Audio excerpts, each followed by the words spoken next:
Problem number 6 in chapter 3 is regard to domains of a function. And so let's recall the definition. We have a function f from a to b. The a is called the domain, and the b is called the codomain. Codomain. Yeah, there we go.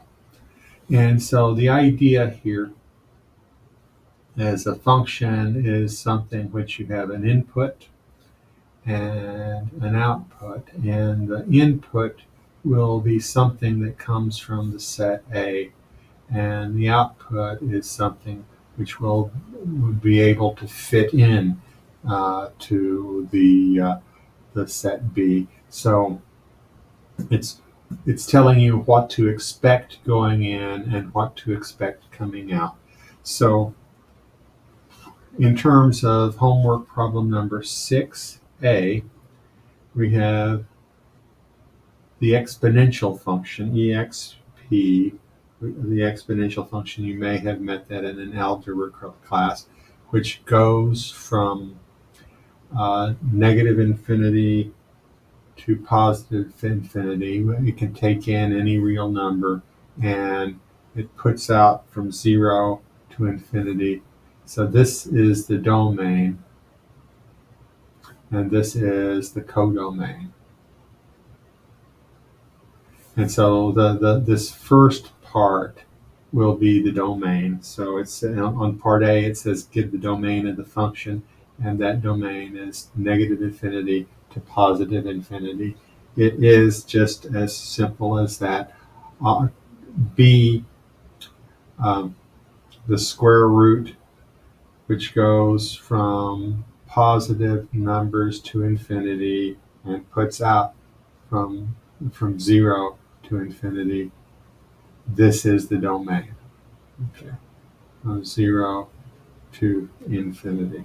Okay, now it becomes a little bit more challenging on C because it doesn't tell you what the domain is. You have to figure it out. What is the square root of 4 minus x? Well, with the square root, the 4 minus x has to be a positive number.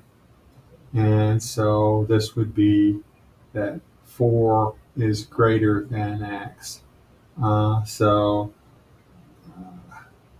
that x is less than 4 would be a way of putting it. And so you could have the domain here.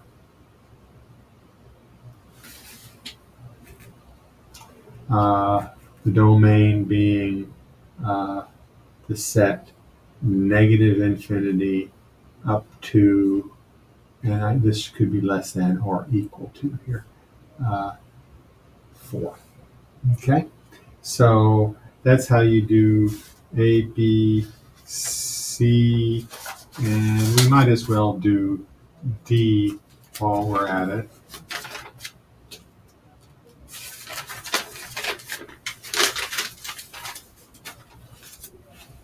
D, what is the domain of the square root of 4 minus x squared? Well, 4 minus x squared has to be greater than or equal to 0. And so this is, you need values of x that are greater than or equal to 0.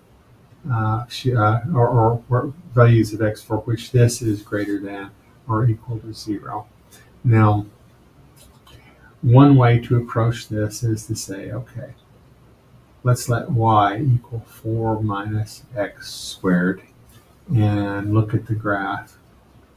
How do we graph it? Well, we would say, okay, first set this equal to 0, 4 minus x squared equal to 0. We factor 2 minus x, 2 plus x equals 0. So x is equal to 2, or x is equal to -2. Okay, so -2, +2. If we let x be equal to 0, then y is equal to 4. And so we can see this is a parabola that goes down like this. And so the part where it's positive is going to be between -2 and +2.